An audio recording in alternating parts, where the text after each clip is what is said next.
समस्त कर्मचारियों को इंश्योरेंस का लाभ नहीं मिल रहा है। स्वास्थ्य विभाग में होने के नाते स्वास्थ्य बीमा का लाभ भी एनएचएम कर्मचारियों को नहीं मिल पा रहा है। मगर उत्तर प्रदेश में जो उच्च अधिकारी हमारे हैं विभाग के मिशन के, उनकी लापरवाही की वजह से दो समस्या अभी तक दूर नहीं हुई। जो इंडिविजुअल कर्मचारी अपने स्तर से वो इंडिविजुअल पत्र भेजेगा, करीब फोकस है कि ऐसा टारगेट दिया जाए कि पूरे प्रदेश से 10,000 के लगभग पत्र चले जाएं। तो इस तरीके से केवल चल रहा है कि कार्रवाई हो रही है, लेकिन निष्कर्ष जब तक ना आ जाए तब तक नहीं मानना है। उत्तर प्रदेश में कई सारे विभाग हैं और कई सारे संगठन भी हैं और हर विभाग और संगठन के कर्मचारी कई सारी समस्याओं से जूझ रहे हैं और उनकी समस्याओं का कोई निवारण नहीं हो रहा। लंबे समय से ये कर्मचारी प्रयासरत हैं, लेकिन इनकी समस्याओं का अभी तक कोई हल नहीं हुआ है। लोकसभा चुनाव भी करीब है। अब देखना ये है कि लोकसभा चुनाव के पहले इन कर्मचारियों की समस्याओं का निवारण होता नहीं। आज हमारे साथ हैं एनएचएम के प्रदेश महामंत्री योगेश उपाध्याय जी। आज इनसे हम बातचीत करेंगे और जानेंगे कि क्या क्या समस्याएं हैं कर्मचारियों की और इन समस्याओं का हल कहाँ तक पहुँचा है। तो सबसे पहले तो हमारे चैनल पे आपका बहुत बहुत स्वागत है। जी धन्यवाद। मैं आपसे जानना चाहूँ कि कर्मचारियों की क्या क्या समस्याएं हैं और किन वजहों से कर्मचारी परेशान हैं। जी जैसा कि आपने बताया, राष्ट्रीय स्वास्थ्य मिशन जो है भारत सरकार द्वारा फंडिंग प्रोजेक्ट है, मिशन है, जो 60% राशि जो भारत सरकार से आती है, बाकी 40% जो है उत्तर प्रदेश से आता है। उसका 2005 में राष्ट्रीय स्वास्थ्य मिशन प्रारंभ हुआ। पहले जो राशि का अनुपात था 80-20 था, ये धीरे धीरे घटाया जा रहा है, प्रदेश के ऊपर भार बढ़ाया जा रहा है। तो एक समय आएगा कि राज्य जो है एनएचएम पूरा अपना संचालित करे। इसी क्रम में काम हो रहा है। धीरे धीरे वो गवर्नमेंट ऑफ इंडिया बजट को कम कर रही है अपने और प्रदेश को बढ़ा रही है।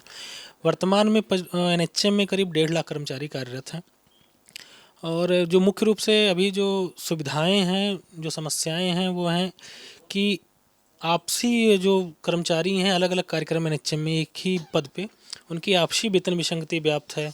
कुछ ऐसे कर्मचारी हैं जिनको इंश्योरेंस का लाभ नहीं मिला है, मतलब समस्त कर्मचारियों को इंश्योरेंस का लाभ नहीं मिल रहा है।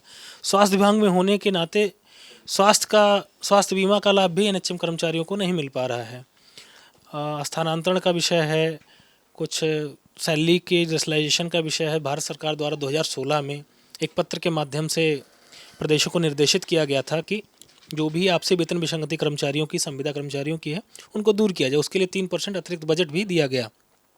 उसी क्रम में मध्य प्रदेश, हरियाणा और बिहार सरकार द्वारा संविदा कर्मचारियों का वेतन विसंगति दूर किया गया, उनको एक अच्छे वेतन का लाभ दिया गया।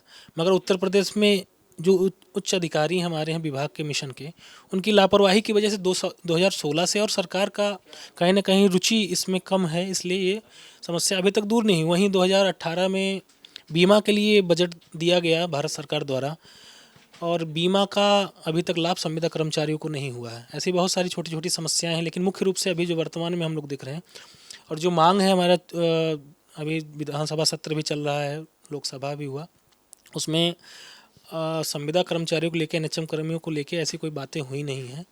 इसलिए हम लोग प्लान भी किए कार्यक्रम का कि 12 तारीख से 22 तारीख तक 10 दिन तक माननीय मुख्यमंत्री जी को अपने विषयों से अवगत कराते हुए वेतन विसंगति जिसमें मुख्य रूप से है, एक सामूहिक रूप से जिलों से कर्मचारियों के माध्यम से पत्राचार कराया जाएगा।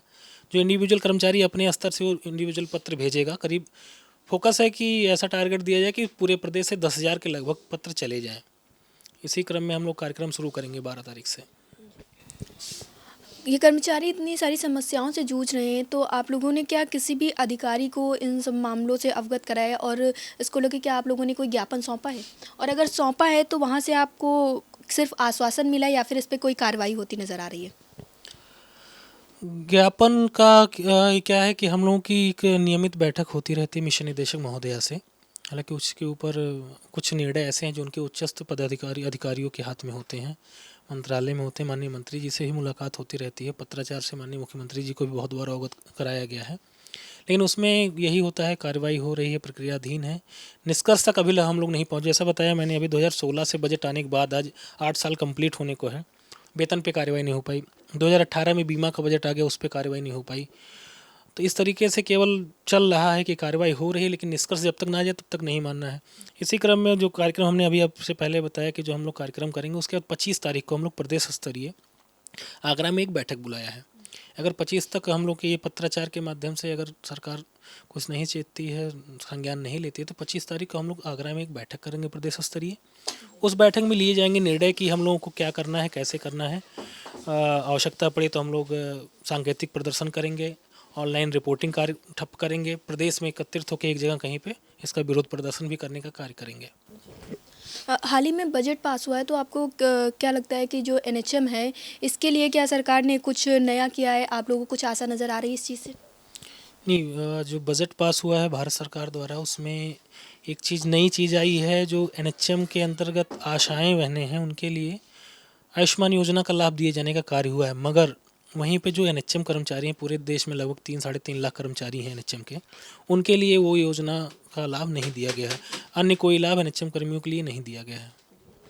लोकसभा चुनाव को देखते हुए आप लोगों की आगे की रणनीति क्या होगी? जैसा कि मैंने बताया, वही रणनीति अब कि हम लोग पत्राचार कर रहे हैं 12 से 22 तक। उसके बाद 25 को हम लोग आगरा में बैठक करेंगे, और उसके बाद अगर आवश्यकता पड़ेगी तो हम लोग सांकेतिक प्रदर्शन के साथ साथ लखनऊ में एकत्रित होने का कार्य करेंगे। जो आवश्यकता पड़ी तो माननीय मुख्यमंत्री जी के यहाँ या मंत्री जी के यहाँ या विधानसभा या सचिवालय, जहाँ भी आवश्यकता होगी उस समय 25 को हम लोग तय करेंगे, इसका लखनऊ में एकत्रित होकर कार्य करेंगे। धन्यवाद। हमारे साथ थे एनएचएम के प्रदेश महामंत्री योगेश उपाध्याय जी। उन्होंने बताया कि कर्मचारियों की कई सारी समस्याएं, उनका ज्ञापन लगातार अधिकारियों को सौंपा जा रहा है और ये लोग पहले आराम से एक बैठक करेंगे। अगर उनकी बैठक में कोई हल नहीं निकलता है तो ये भारी धरना प्रदर्शन भी कर सकते हैं। कैमरा पर्सन विवेक के साथ मैं मुल्का, आप देख रहे हैं अटल टीवी।